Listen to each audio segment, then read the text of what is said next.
Maka Allah Subhanahu wa taala berfirman dalam surah Ali Imran ayat 133 sampai 134, wasari'u ila maghfiratin mir rabbikum wa jannatin 'arduhas samawati wal ardh. Maka bersegeralah meminta ampun kepada Allah yang surganya seluas langit dan bumi. U'iddat lil muttaqin. Untuk siapa surga itu? Untuk orang-orang yang bertakwa, untuk orang-orang yang telah lulus dalam tarbiyah di bulan Ramadan sehingga dirinya menjadi orang-orang yang bertakwa. Siapakah orang yang bertakwa itu? Alladzina yunfikuna fis sarra'i wad dharra. Orang-orang yang mampu menafkahkan hartanya di saat lapang maupun sempit. Kalau bisa menafkahkan hartanya setelah gajian itu biasa saja. Tapi kalau bisa menafkahkan hartanya di saat dia juga memiliki kebutuhan, di saat uangnya tinggal menipis tapi dia masih mampu menafkahkan hartanya, maka dia adalah orang-orang yang muttaqin, orang-orang yang bertakwa. Tidak setiap tahun kita itu diberikan kemampuan dan kelapangan rezeki oleh Allah. Ada yang tahun lalu Idul Fitri rezekinya berlimpah, bisa beli baju model 5 setel, model 3 setel. Tapi di tahun ini qadarullah, misalkan Allah memberikan kebatasan rezeki, jangankan membeli baju 3 setel, membeli sandal saja tidak mampu. Maka dalam kondisi ini Allah menguji kita, apakah kita masih mampu dan mau mengeluarkan harta kita di saat yang sempit. Yunfikuna fis sarra'i wad dharra. Mampu mengeluarkan, mampu menafkahkan hartanya dalam keadaan sempit maupun lapang. Itu adalah ciri orang yang muttaqin yang pertama. Ciri orang muttaqin yang kedua adalah wal kadhiminal ghaidha wal 'afina 'anil nas wallahu yuhibbul muhsinin. Ada 3 sikap orang muttaqin ketika dia disalahi oleh orang. Jadi dalam setahun itu sudah biasa kita berinteraksi dengan orang. Kadang kita berbuat salah kepada orang, kadang orang lain berbuat salah kepada kita. Maka bagaimana sikap orang muttaqin ketika ada orang lain berbuat salah kepada kita? Yang pertama adalah wal kadhiminal ghaidha. Orang muttaqin itu mampu menahan amarah ketika ada orang lain berbuat salah kepadanya. Ada seorang sahabat bertanya kepada Rasulullah, "Wahai Rasulullah, ajari saya tentang Islam." Rasulullah menjawab, "La taghdab, jangan kamu marah." Sahabat itu merasa tidak puas. "Wahai Rasulullah, ajarkan saya lagi tentang Islam." Rasulullah kemudian menjawab, "La taghdab, jangan marah." Sahabat itu masih tidak lagi puas, minta diajari yang banyak, kok diajari cuma sekali, 1 kata. Maka kemudian Rasulullah menjawab lagi, "La taghdab walakal jannah." Janganlah engkau marah, maka engkau akan mendapatkan surganya Allah Subhanahu wa taala. Maka ada sebuah kisah. Ada seorang sahabat naik kuda. Karena dahulu belum ada kendaraan, naik kuda ingin menghadiri sebuah acara. Karena waktunya mepet, besusu gitu. Akhirnya kudanya dipacu dengan sangat kencang. Seperti saya tadi dari rumah sangat kencang, takut ketinggalan. Alhamdulillah sampai sini jam 6 pas. Dipacu sangat kencang kudanya. Dan ketika itu angin berhembus sangat kencang juga. Jadi dia melawan angin. Dia jalan ke utara, anginnya datang ke selatan. Dan kemudian di lehernya ini ada surban. Karena dia berjalan sangat kencang, kudanya berlari sangat kencang, dan angin juga bertiup sangat kencang, surbannya ini jatuh. Akhirnya sahabat itu berhenti, kemudian mengambil surbannya, putar balik karena jatuhnya ke belakang. Dia harus ke belakang dulu, ambil surbannya, kemudian jalan lagi. Dipacu lagi kudanya, semakin cepat karena semakin ketinggalan. Kemudian surbannya jatuh lagi. Dia berhenti, putar balik, ambil surban, jalan lagi. Semakin kencang lagi karena sudah 2 kali berhenti. Dipacu kudanya, surbannya jatuh lagi untuk yang ketiga kali. Sampai ketiga kali ya jatuh itu, kemudian sahabat itu, bahasa nih wong Surabaya, misu-misu, memaki-maki angin. Dia menyalahkan angin, gara-gara angin ini surban saya jatuh, gara-gara surban saya jatuh saya ketinggalan acara. Melihat kisah itu, mendengar kisah itu, kemudian Rasulullah SAW bersabda, la tasubburri. Wahai sahabat, janganlah kamu mencaci maki angin. Wah, angin gak salah, apamu sing salah. Fa idza ra'aitum ma takrahun, kalau kamu melihat atau mendapati sesuatu yang kamu benci, fakulu, maka katakanlah, maka berdoalah, Allahumma inna nas'aluka min khairi hadhir rih wa khairi ma fiha wa khairi ma umirat bi. Ya Allah, saya minta kepadamu kebaikan dari angin ini, kebaikan apa yang ada di dalam angin ini, dan kebaikan atas diperintahkannya angin ini. Wa na'udzubika min syarri hadhir rih wa syarri ma fiha wa syarri ma umirat bi. Dan saya berlindung kepadamu ya Allah dari keburukan angin ini, keburukan yang ada di dalam angin ini, dan keburukan atas diperintahkannya angin ini. Maka kalau ada orang yang berbuat salah kepada kita, langkah yang paling pertama adalah menahan amarah. Kalaupun kita tidak mampu menahan amarah, maka dibolehkan untuk mendiamkan saudaranya, tetapi maksimal 3 hari. Kenapa harus 3 hari? Karena 3 hari itu hitungannya Rasulullah sudah mampu untuk meredam amarah. Karena kalau sudah lebih daripada 3 hari, la yahillu li muslimin ayyahjura akhahu fawqa salasi layalin. Tidak dihalalkan bagi seorang muslim untuk mendiamkan saudaranya lebih daripada 3 hari. Saudaranya saja tidak boleh didiamkan lebih daripada 3 hari, apalagi suaminya, apalagi istrinya. Mosok sak rumah gak sopo-sopoan, meneng-menengan. Suami istri itu maksimal sehari saja, selesai di malam hari. Yaltaqiyani fayaridu hadza wa yaridu hadza. Dan orang yang berseteru itu ketika bertemu, dia mencari jalan yang lain.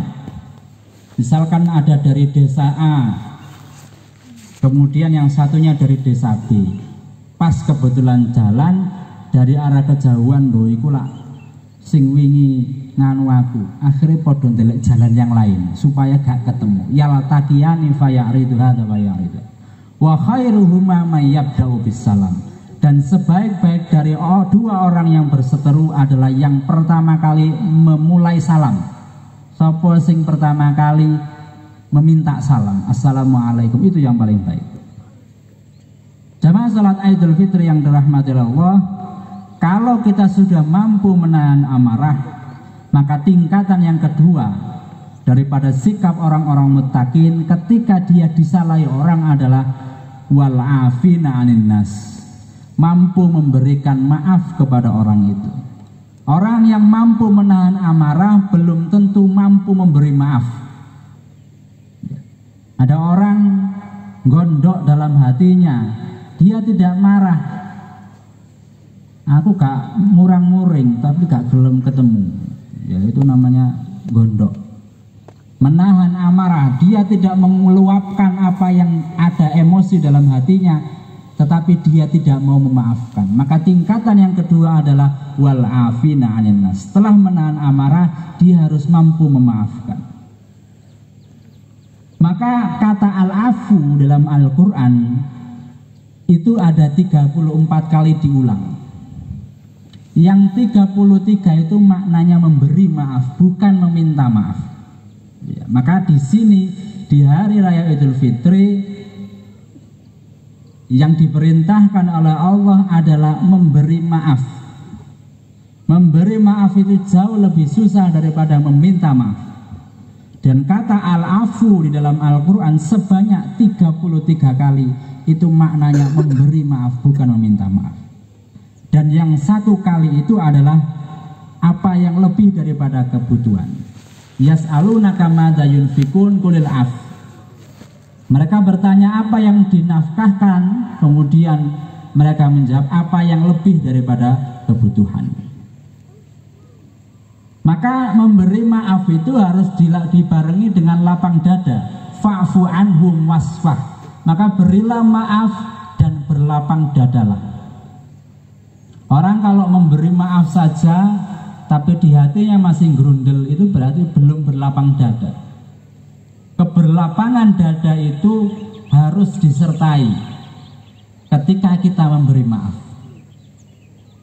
Maka as-sofhu as-sofha musafahah. As-sofhu as-sofha musafahah. Musafahah itu adalah jabat tangan yang berarti simbol daripada orang yang berlapang dada. Fa'fu anhum wasfah.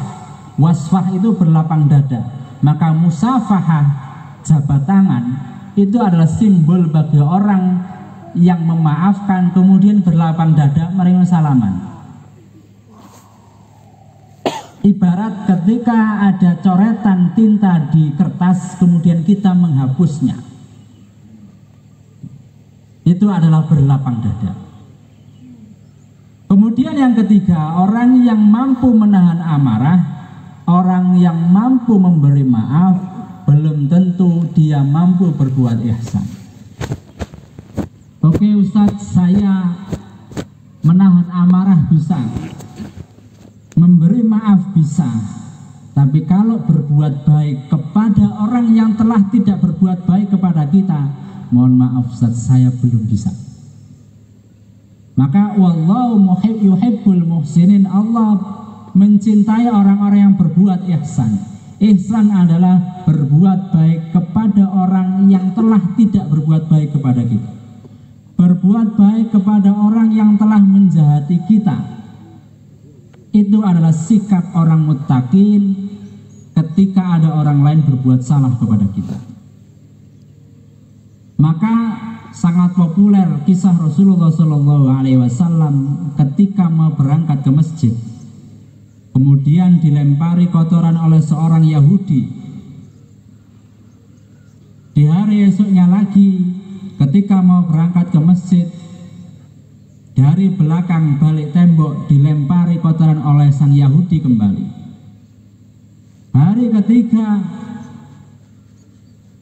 Rasulullah pergi ke masjid, dilempari lagi oleh seorang Yahudi itu yang sama. Kemudian hari keempat Rasulullah pergi ke masjid, tidak ada yang melempari. Rasulullah bertanya kepada para sahabat, di manakah orang Yahudi yang biasanya melempari saya itu? Wahai Rasulullah, orang Yahudi yang biasa melemparimu dengan kotoran itu sekarang sakit. Bisa jadi dia mendapatkan azab dari Allah karena melempari kotoran Rasulnya. Ketika Rasulullah mendengar seorang Yahudi yang melempari setiap hari itu sakit, Rasul langsung bergegas menuju rumahnya dan menjenguknya.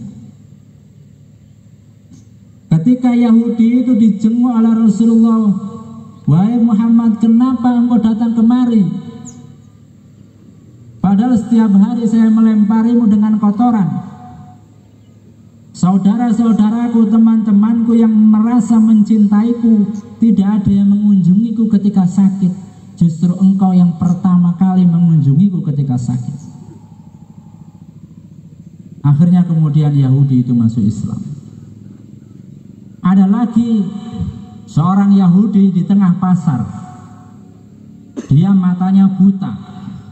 Setiap hari itu pekerjaannya memaki-maki Rasulullah, mengumpat-umpat Rasulullah. Rasulullah setiap pagi datang ke pasar itu membawa makanan dan menyuapi Yahudi tersebut. Setelah disuapi, dia tetap mengumpat-ngumpat. Dia tidak tahu kalau yang menyuapi itu Rasulullah. Besok laginya begitu. Besok laginya begitu. Sampai kemudian tiba masa Rasulullah SAW wafat. Lalu kemudian Abu Bakar bertanya kepada Aisyah, wahai Aisyah, adakah pekerjaan Rasulullah atau sunnah Rasulullah yang belum pernah aku kerjakan? Karena semua pekerjaan Rasulullah, perintah Rasulullah semua sudah dikerjakan oleh Abu Bakar. Kemudian Aisyah mengatakan, wahai ayahku, ada satu kebiasaan Rasulullah yang belum kau kerjakan. Apakah itu? Rasulullah biasanya setiap pagi pergi ke pasar menyuapi seorang Yahudi yang buta yang selalu menghinanya. Akhirnya kemudian Abu Bakar membawa makanan pergi ke pasar mencari orang buta itu, ketemu kemudian disuapi. Ketika disuapi, Yahudi itu mengatakan, kamu siapa? Saya Abu Bakar.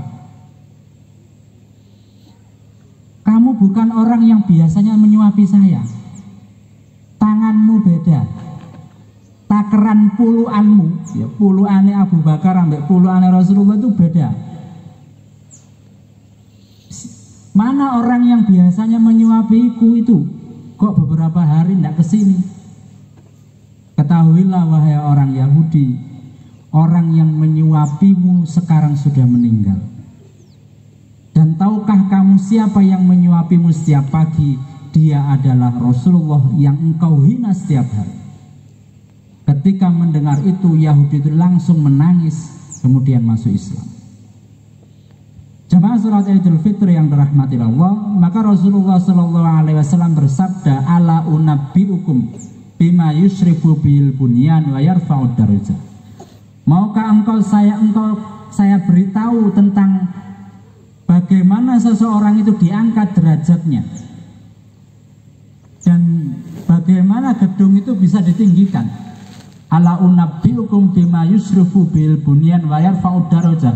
Darajat manusia ditinggikan itu karena apa? Karena 4 hal. Tahlam ala man jahala alaik. Berbuat kasih sayang kepada orang yang telah menjahili kita. Kalau ada orang yang menjahili kita, jangan dibalas menjahili. Kalau ada tetangga yang berbuat jahil kepada kita, melempari kotoran kepada rumah kita, besok belikan rawon. Ternyata besoknya lagi kok dilempari kotoran, berarti rawonnya kurang enak. Besok belikan gulai kambing plus sate kambing. Besoknya kok dikasih kotoran lagi, berarti gulainya kurang enak. Besok belikan otak-otak. Maka hari keempat dia pasti merasa gak enak. Wong ini api kok aku jahat ya. Akhirnya kemudian besoknya dibalas dengan kebaikan. Membalas keburukan itu bukan dengan keburukan, tapi membalas keburukan itu dengan kebaikan. Tahlam ala man jahala alaik. Mengasihi orang yang telah berbuat jahat kepada kita. Wa tu'ti amman haramak. Memberikan sesuatu kepada orang yang gak pernah memberi kepada kita. Kalau kita memberi sesuatu kepada orang yang biasanya memberi kepada kita, itu biasa saja.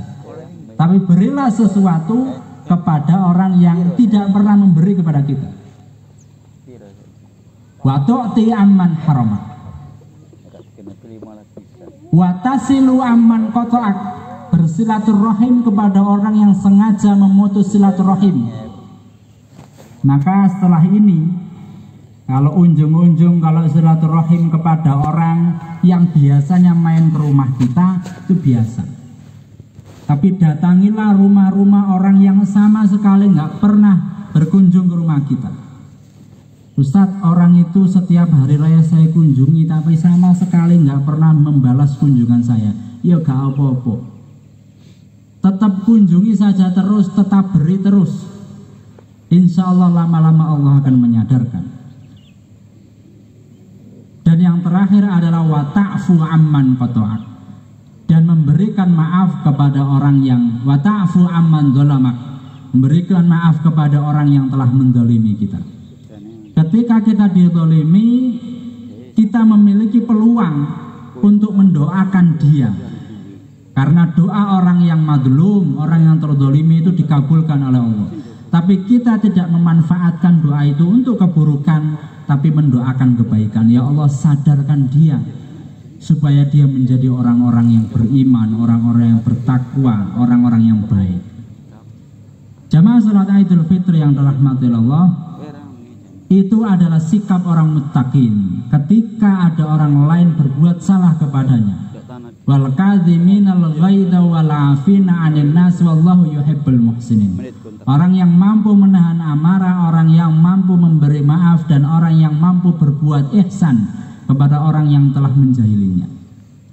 Lantas bagaimana jika kita yang berbuat salah kepada orang?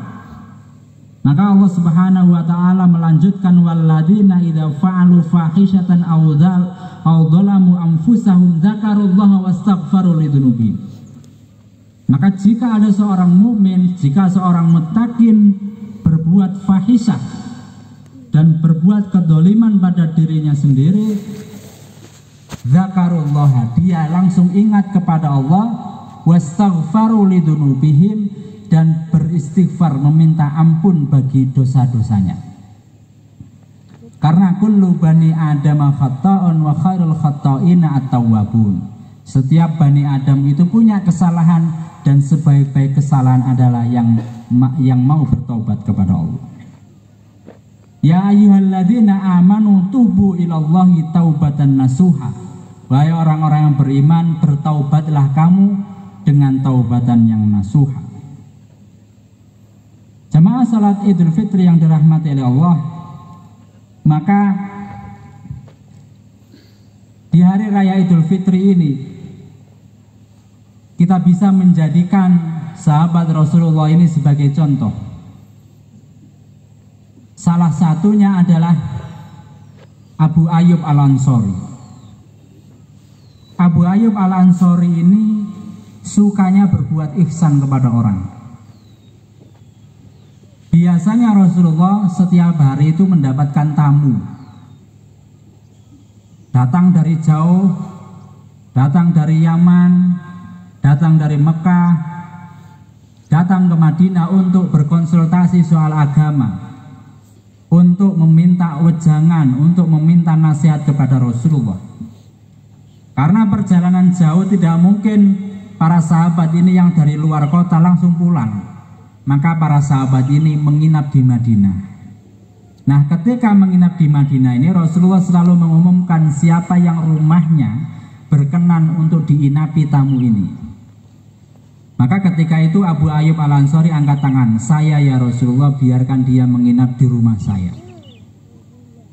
Ketika dibawa ke rumahnya, Abu Ayyub bertanya kepada istrinya, wahai Ummi Ayyub, apakah ada makanan untuk malam ini? Karena kita ada tamu. Ya, nasinya si ono ta, iwae si ono ta.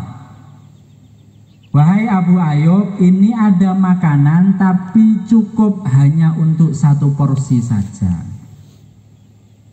Sedangkan kita sekeluarga belum makan. Ya sudah, satu porsi itu berikan kepada tamu kita. Kemudian tamu itu diminta ke belakang, ke kamar, istirahat untuk mandi dan seterusnya. Kemudian dipersilahkan ke dapur.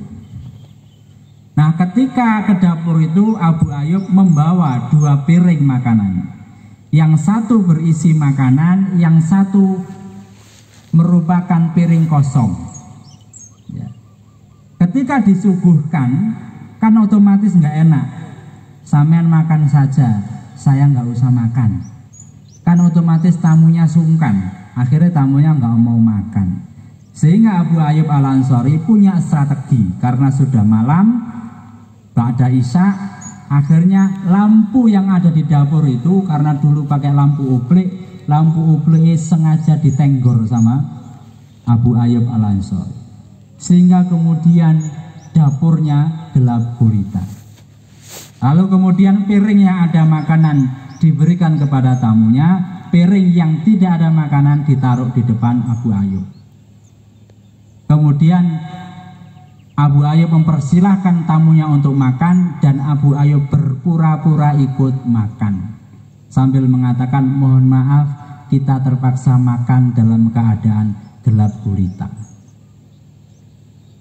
Ketika kejadian itu, besoknya Rasulullah mendapatkan wahyu, wa yusiruna ala anfusihim walau kana bihim khasasa. Orang Ansor itu, para sahabat itu lebih mengutamakan orang lain padahal dirinya itu membutuhkan. Rasulullah bertanya, ada apa tadi malam ini kok sampai turun ayat ini? Kemudian Abu Ayyub Al-Ansari menceritakan, oh ternyata merespon perilakunya Abu Ayyub Al-Ansari. Begitu juga dengan Umar bin Khattab. Suatu ketika Umar bin Khattab itu lagi pengen makan sebuah makanan. Anggaplah di sini mungkin makanan yang paling enak apa? Kalau lebaran itu, gulai kambing, ya, atau misalkan pengen makan lontong cecek, gitu ya. Lagi pengennya begitu, tiba-tiba ada tamu mengetuk pintu memberikan gulai kambing tadi. Bapak Ibu lagi pengen, moro-moro datang, kan seneng banget ya. Ketika akan dimakan, Umar bin Khattab ingat, barang siapa yang mendapatkan rizki kemudian dibagikan kepada orang lain, maka dia akan mendapatkan pahala yang sangat besar. Akhirnya kemudian tidak jadi dimakan. Umar bin Khattab menyuruh pembantunya untuk memberikan kepada tetangganya. Tetangganya senang dapat gulai kambing. Tapi ketika tetangganya ingin makan, dia ingat sabda Rasulullah, barang siapa yang mendapatkan rizki kemudian dibagikan kepada orang lain, maka dia akan mendapatkan pahala yang besar.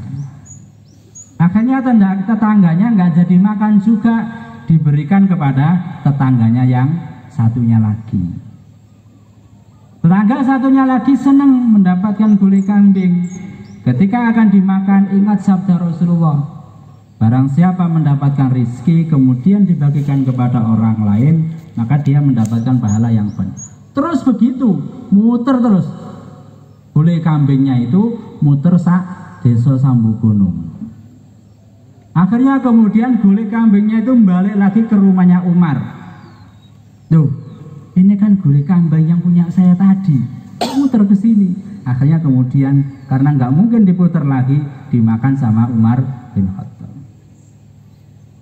Tetapi Bapak Ibu, nanti pagi kalau dapatkan rizki, ya jangan coba-coba diputar ke tetangganya, insya Allah tidak akan balik. Sampai tetangganya bisa sentek. Karena ingat sabda Rasulullah, berharap mari orang muter kembali lagi, ya insya Allah nggak balik. Jamaah salat Idul Fitri yang dirahmati Allah, yang terakhir, saya mulai kepanasan. Kita usahakan di bulan Syawal ini, sabda Rasulullah, man shoma Ramadhana summa atba'ahu sitan min Syawal faka'annahu shaumu dahrin. Barang siapa yang berpuasa di bulan Ramadan kemudian diikuti puasa 6 hari di bulan Syawal, maka dia sama saja dengan puasa 1 tahun penuh. Kenapa bisa demikian? Karena setiap kali kebaikan Allah mengkalikan 10. Kita sudah puasa 30 hari, kali 10 kan 300, plus 6 kali 10 60, berarti 360 hari, 360 kebaikan. Kalender Hijriah dalam 1 tahun 360 hari. Maka pada tahun ini kita upayakan di hari raya Idul Fitri kita lengkapi puasa Ramadan kita dengan berpuasa sunnah 6 hari di bulan Syawal, sehingga kita mendapatkan pahala seakan-akan berpuasa 1 bulan penuh. Mungkin itu yang bisa saya sampaikan. Mari kita berdoa kepada Allah agar Allah memberikan kelimpahan rezeki kepada kita, kelimpahan kesehatan kepada kita. Alhamdulillah hamdan na'imin, hamdan syakirin, hamdan yuwafi ni'mahu wa yukafi mazidah. Ya Rabbana lakal hamdu kama yanbaghi lil jalali wajhikal karim wa adimi sultanik. Allahumma inna nas'aluka salamatan fid din wa afiyatan fil jasad wa ziyadatan fil ilmi wa barakatan fil rizqi wa taubatan qablal maut wa rahmatan 'indal maut wa maghfiratan ba'dal maut. Allahumma hawwin 'alaina fi sakaratil maut wan najata minan nari wal 'afwa 'indal hisab. Rabbana atina fid dunya hasanah wa fil akhirati hasanah wa qina adzabannar. Subhana rabbika rabbil izzati amma yasifun. Salamun 'alal mursalin walhamdulillahi rabbil alamin. Billahi taufiq wal hidayah. Assalamualaikum warahmatullahi wabarakatuh.